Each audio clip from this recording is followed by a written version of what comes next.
Hi എല്ലാവർക്കും Mallu serial റിവ്യൂയിലേക്ക് സ്വാഗതം. അപ്പോൾ നമുക്ക് മംഗല്യം തന്തുനാനേന എന്ന സീരിയലിൻ്റെ അടുത്തൊരു ഭാഗം കൂടി നോക്കാം കേട്ടോ. അപ്പോൾ ഇന്നലെ നമ്മുടെ പാറുവിനെ മുറിയിലിട്ട് പൂട്ടിയല്ലോ. അപ്പോൾ പാറുവിൻ്റെ തല പൊട്ടിയതെന്ന് ഇവർ കണ്ടിട്ടുമില്ല. എന്നിട്ട് ആ ദേഷ്യത്തിൽ നമ്മുടെ ശിവാനിനെയും കൊണ്ടിട്ട് പോയിരിക്കുകയാണ് കേട്ടോ, ഓഫീസിലേക്ക് പോയിരിക്കുകയല്ലേ. അപ്പോൾ പ്രണവ് വേഗം ചെന്നിട്ട് തട്ടിങ്ങനെ തുറക്കാൻ നോക്കുന്നുണ്ട് കേട്ടോ. അപ്പോൾ കിട്ടണില്ല.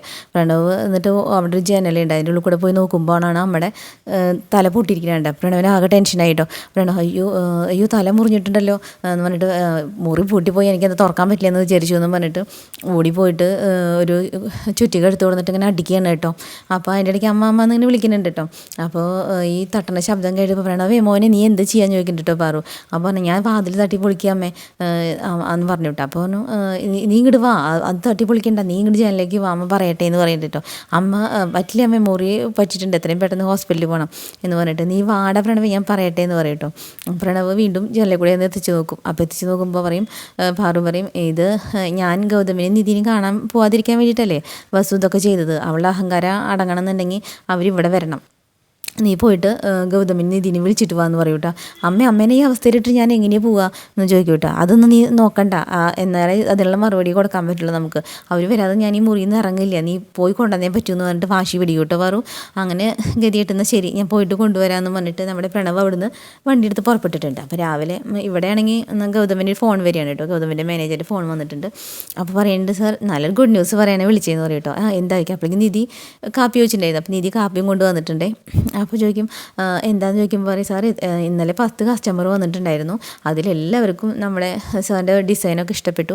6 ആൾ ഉടനെ തന്നെ എഗ്രിമെൻറ്റ് ഇത് തന്നിട്ട് പോയി, 4 ആൾ ഒന്ന് അഡ്വാൻസും കൊണ്ട് വരാമെന്ന് പറഞ്ഞിട്ട് പോയിട്ടുണ്ട്. ഈ കണക്കിന് പോവുകയാണെങ്കിൽ നമ്മുടെ ഫ്ലാറ്റൊക്കെ നല്ല സ്പീഡിൽ പോകും സാർ എന്ന് പറയും കേട്ടോ. ആഹാ വളരെ ഗുഡ് ന്യൂസ് ആണല്ലോ, എന്തായാലും നന്ദി, രാവിലെ തന്നെ ഇങ്ങനെ ഗുഡ് ന്യൂസ് തന്നിനി, ഞാൻ കുറച്ച് കഴിഞ്ഞാൽ ഓഫീസിലേക്ക് വരാട്ടോ എന്ന് പറയും കേട്ടോ. എന്നിട്ട് ഫോൺ കട്ട് ചെയ്യും. അപ്പോൾ സ്പീക്കറിൽ ഇട്ടിട്ടാണല്ലോ. അപ്പോൾ നിധി ഇങ്ങനെ സന്തോഷത്തിലിരിക്കണം കേട്ടോ. അപ്പോൾ ഗൗതം പറഞ്ഞിട്ട് കണ്ടോ നീ വന്നപ്പോൾ തൊട്ട് തുടങ്ങി നല്ല കാലം, നല്ല വാർത്തകളൊക്കെ വരാൻ തുടങ്ങി എന്ന് പറഞ്ഞിട്ട് ആ കാപ്പി മേടിച്ച് അവിടെ വെച്ചിട്ട് നമ്മുടെ നിധീൻ്റെ അടുത്ത് കറക്കുകയാണ് കേട്ടോ.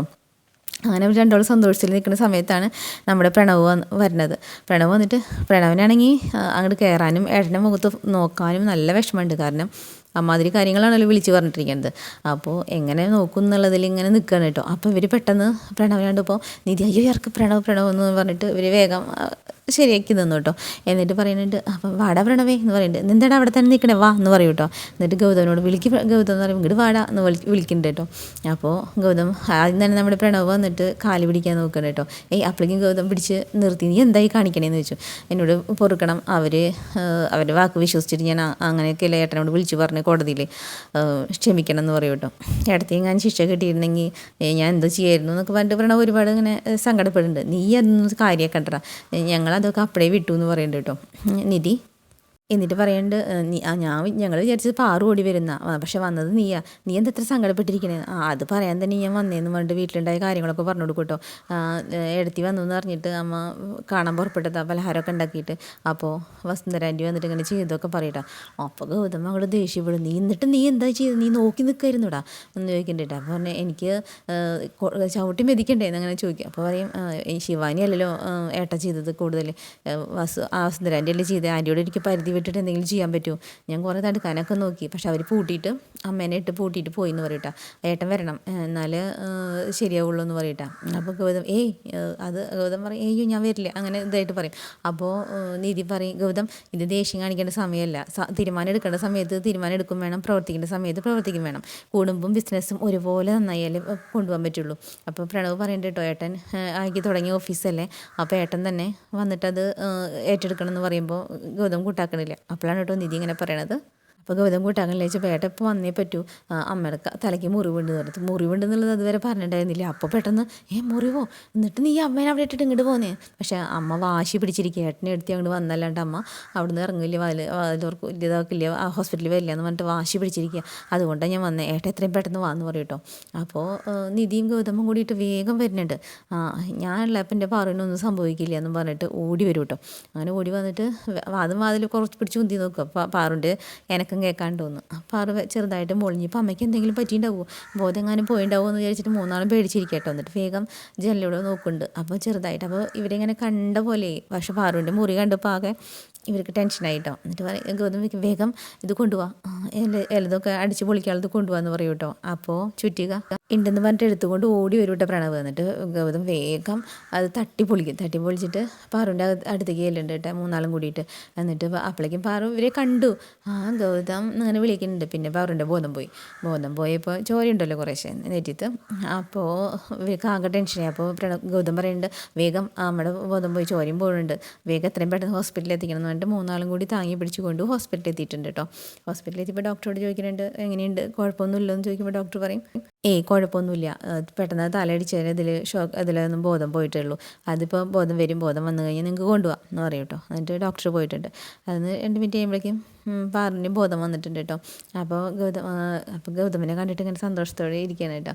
അപ്പോൾ നിധി പറയുന്നുണ്ട് അമ്മേ ബോധം ഇല്ലാണ്ട് കിടക്കണം കണ്ടപ്പോൾ എൻ്റെ ഉള്ള ജീവൻ പോയി എന്ന് പറയും കേട്ടോ. നിധിക്ക് ആകെ ടെൻഷൻ അടിച്ചിരിക്കുകയാണല്ലോ. അപ്പം നമ്മുടെ പ്രണവാണ് ഈ ദേഷ്യം വന്നത്, എൻ്റെ അമ്മയ്ക്ക് എന്തെങ്കിലും പറ്റിയുണ്ടല്ലോ, രണ്ടെണ്ണത്തിന് ഞാൻ വെറുതെ വിടില്ല എന്ന് പറയുന്നുണ്ട് കേട്ടോ, വസുവിനെയും ശിവാനിനെയും. എന്നിട്ട് പാറു എണിക്കാൻ നോക്കുന്നുണ്ട്. അമ്മ കുഴപ്പമൊന്നുമില്ല ചോദിക്കും, നിങ്ങളില്ല അപ്പോൾ എനിക്ക് എന്ത് കുഴപ്പം പറ്റാനാണെന്ന് ചോദിക്കുന്നുണ്ട് കേട്ടോ. അപ്പോൾ ഗൗതം ചോദിക്കും അമ്മ എന്തിനെങ്ങനെ വാശി പിടിച്ച് കിടന്നേ, ആ സമയത്ത് ഹോസ്പിറ്റലിൽ പോകേണ്ട ഞാൻ വന്ന് തീരും എന്നുള്ളത് എന്തിനെങ്ങനെ വാശി പിടിച്ച് ചോദിക്കും കേട്ടോ.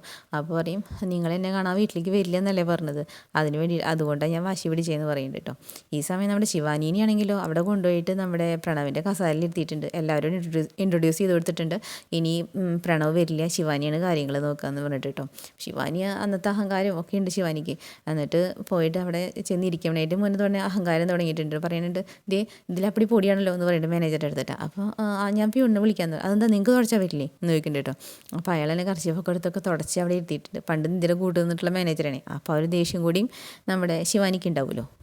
എന്നിട്ട് ഇരുന്നിട്ട് ചിന്തിക്കേണ്ടത് വേറൊന്നുമല്ല, എത്രയും പെട്ടെന്ന് കാര്യങ്ങളൊക്കെ അറിഞ്ഞ് പ്രണവ് ഇവിടുന്ന് പുറത്താക്കുമല്ലോ, അതിലും മാക്സിമം പണം അടിച്ചു മാറ്റിയിട്ട് നമ്മുടെ അക്കൗണ്ടിലേക്ക് ഇട്ട് കൊടുക്കണം എന്നാണ് കേട്ടോ ചിന്തിച്ചുകൊണ്ടിരിക്കുന്നത്. അതിനുള്ള വഴിയാണ് ആദ്യം തന്നെ ഇരുന്നിരിപ്പിലാണ് നമ്മുടെ ശിവാനി ചിന്തിച്ചു കൊടുക്കുന്നത്. അപ്പോൾ ഓക്കെ, അടുത്ത എപ്പിസോഡായിട്ട് വീണ്ടും വരാം കേട്ടോ. അപ്പോൾ നമ്മുടെ ചാനൽ ഇഷ്ടപ്പെടുകയാണെങ്കിൽ ലൈക്ക് ചെയ്യാനും ഷെയർ ചെയ്യാനും സബ്സ്ക്രൈബ് ചെയ്യാനൊന്നും മറക്കരുതേ. Okay, by.